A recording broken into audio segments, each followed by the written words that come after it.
Welcome to my channel. And if you're new here, my name is Angela and I'm the Inquisitive Farmwife. I call myself that because you never know what new things I'm going to try. Today, it's Spam. Bacon Spam. Did you know they have so many different flavors of Spam now? Well, if you're not familiar, you have joined in on the right collaboration. Mary Ellen over at Prepper Potpourri hosts Spam Timber every year, and I'm so excited that I get to be one of the participants. I'll be doing a fun and exciting video today, and then another one in 2 weeks. But Monday through Friday of the month of September, there will be a new video out there for you guys to view. Down below, I'll be sure to post the information of who's posting every day so that you don't miss on any of the videos. But make sure that you leave comments because you'll have the opportunity to win a Spam cutter. I don't have one myself yet, but I just may have to get one. Today, we're going to be making SPAMcake Dippers. Let me grab my apron and let's get started. Because this particular dish I'm making is a breakfast-inspired one, I thought that the bacon Spam would be the way to go. So easy to open. They have the little pull tab. Just give it a little bit of time and it's going to slide out. Ta-da! And then now I just need to decide how I want to cut this. So I'm going to take my cheese cutter. So I want to get a fairly thin slice. It's almost like a thick cut of bacon. If I could get it a little thinner, I certainly think I would.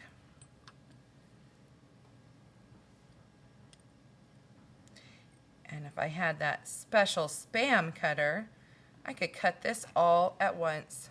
I was actually inspired to make this recipe by my husband's request. A few years back, my husband had saw this trend where you take bacon and you fry it inside a pancake. That's where the inspiration for this came. I'm going to turn on my heat to about a medium.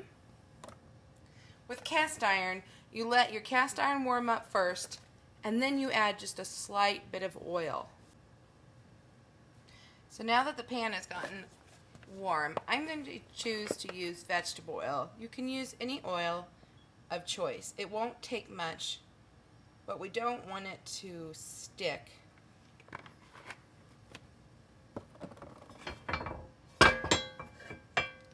Just going to kind of make sure your pan is nice and coated. Hear that sizzle?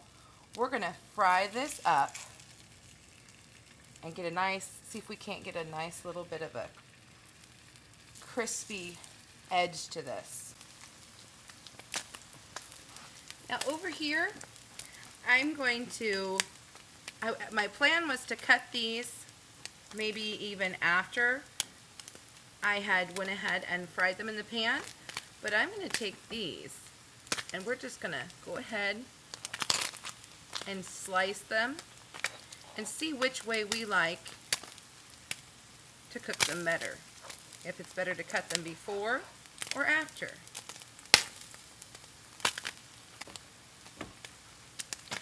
Might be about time to turn them over. Let's see. Ooh, yeah, it's starting to get a nice golden color to it. You all might remember this pan.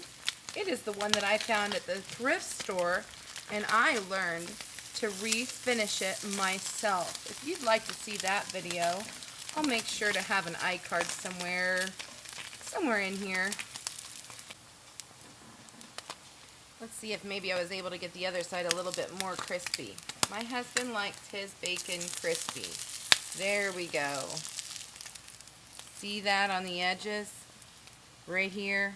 That's what he likes. I'm going to flip these over and let them cook just a few more minutes. I want to have a little bit of crunch to it. And then I'll slide those over on a paper towel. And we'll start adding in our strips this time.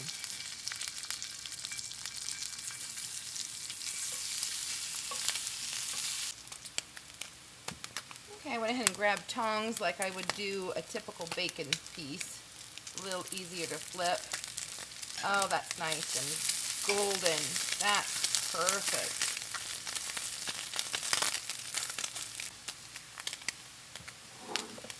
Okay, I've stacked these all on one side, and I'm going to gather up our little pieces.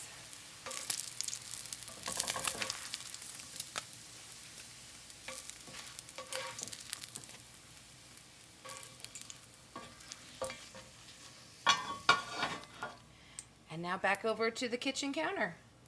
We've got our Spam 2 ways.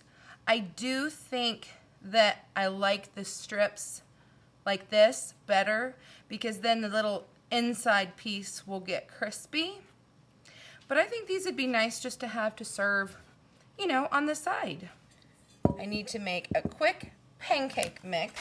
It doesn't matter what brand or what kind of pancake mix you use. I personally kind of follow my own rules and I do the 1-1-1 method. This is a protein pancake, and so it only calls for adding water, but I think it just gives it a little something extra if I do the 1 cup of pancake mix, and instead of water I like to use milk.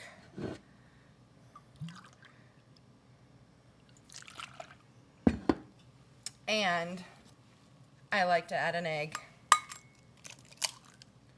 Farm fresh, so you'll always put them in something else first because you never know. Do you remember these? My grandma had one of these. She always made pudding with it. It just makes mixing so easy. So I thought we'd give this a try. Try it with our pancake mix. Works pretty nifty. Make sure I pull off all the stuff off the sides.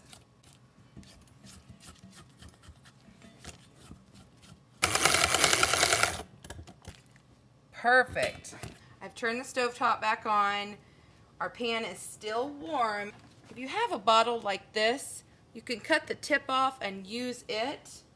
But I'm going to think that today with just using a ladle. And what I'm going to do is make a long strip of pancake batter.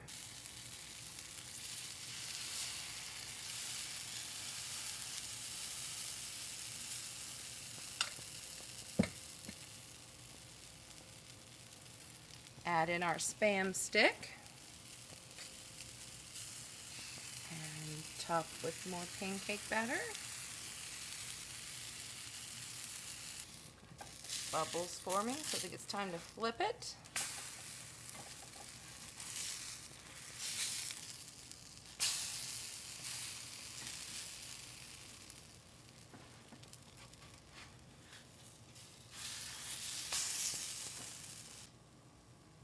I'm going to keep on making these and I'll bring you around when they're done.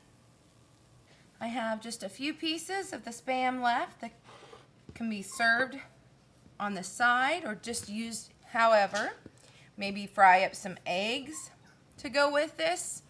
But let's see if I can get my husband to do a quick taste test of these Spam dippers. I'm going to take real maple syrup and put in a dish.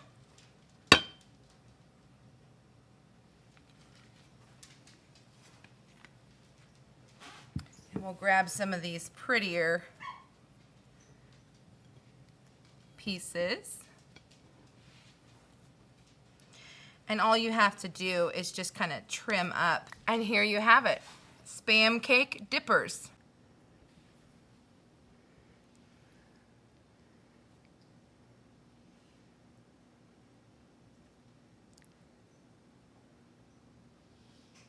Can you see it in there? Yeah? What do you think? That's good. So now all these extras, I'm going to put those in the freezer on a sheet, flash freeze them individually so that we can have for quick breakfast. Thanks for joining me today while we made SPAMcake Dippers for my first Spam Timber video. If you like what you saw today, make sure that you push that subscribe button and give me a like if you think you'll give it a try. See you all next time. Bye-bye for now.